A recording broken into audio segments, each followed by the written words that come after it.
Assalamualaikum Ustaz. Ustaz doa afwan ana di luar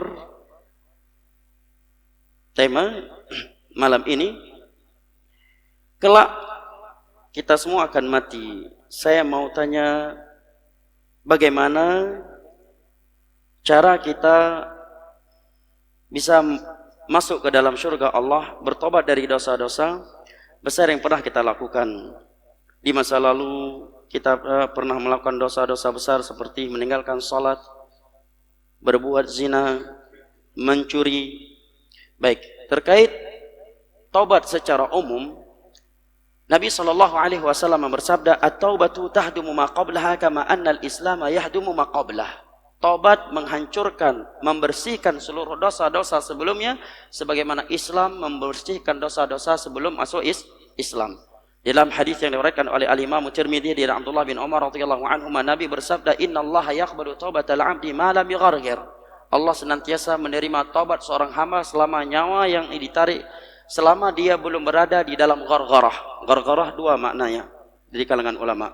Yang pertama, nyawa yang ditarik oleh malaikat maut belum sampai di kerongkongannya. Makna yang kedua, belum datang azab yang mematikan. Falamma ra'au ba'sana tadarra'u.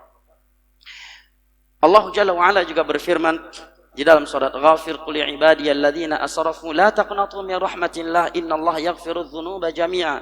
Wahai hamba-hambaku yang telah bergelimang dengan berbagai dosa, janganlah kalian pesimis dari rahmat Allah, karena sesungguhnya Allah akan mengampuni seluruh dosa-dosa yang dilakukan oleh hambanya tatkala mereka bertobat kepadanya. Dalam hadis yang diriwayatkan oleh Al-Imam Al-Bukhari dari Abu Musa Al-Asy'ari radhiyallahu an, Nabi bersabda, "Innallaha yabsutu yadahu bil-laili yatuba minhu musii'un nahar, wa yabsutu yadahu bin-nahar yatuba minhu musii'ul lail, hatta tatla'a syamsu min maghribiha." Allah membentangkan tangannya di malam hari agar hamba-hambanya yang berdosa di siang hari bertobat di malam hari. Dan Allah Jalla wa'ala membentangkan tangannya di siang hari agar hamba-hamba yang berbuat dosa di malam hari bertobat di waktu tersebut. Hal itu Allah terima sampai terbitnya matahari dari arah barat. Ini taubat secara umum. Kemudian syarat taubat itu diterima oleh Allah yang disebut dengan taubatun nasihah. Al-Imam Ibnu Katsir sebutkan 3 syarat. Al-Imam Nawawi dalam kitabnya Riyadhus Shalihin pada pembahasan taubat. Yang pertama beliau sebutkan al-iqla'. Yang kedua an-nadam, yang ketiga al-azmu alla ya'uda ilaiha. Syarat yang pertama, dia langsung menarik dirinya dari dosa tersebut.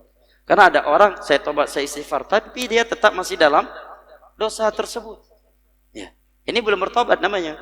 Yang kedua an-nadam, dia menyesali.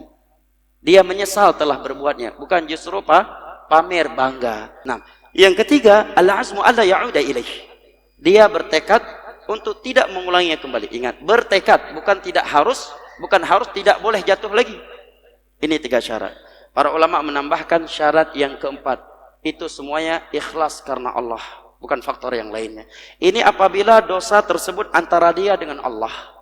Tetapi jika dosa tersebut berkaitan dengan hak manusia, maka dia harus meminta kepada mereka untuk dimaafkan. Kalau berkaitan dengan kehormatan, berkaitan dengan harta, dia harus kembalikan. Orang tersebut tidak ada lagi, dia kembalikan kepada ahli warisnya. Ahli warisnya tidak ada, dia sedekahkan dengan nama atau dengan niat pemilik harta tersebut. Kalau berkaitan dengan kehormatan, dia minta maaf.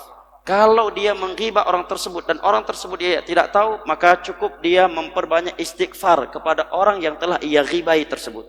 Kecuali orang tersebut tahu dirinya telah menghibahi dia, maka dia harus minta maaf secara langsung. Naam, wallahu alam bisawab. Karena waktu yang telah habis, kita lanjutkan pada pertemuan mendatang. Semoga Allah Jalla wa Ala kembali mengumpulkan kita di dalam syurga firdausnya ma'an nabiyyin wasiddiqin wasyuhada'i wassalihin wa hasuna ulaika rafiqa, amin ya rabbal alamin. Wa sallallahu ala nabiyina Muhammad wa ala alihi wa sahbihi wasallam. Wa akhiru da'wana anil hamdulillahi rabbil alamin. Wassalamu alaikum warahmatullahi wabarakatuh.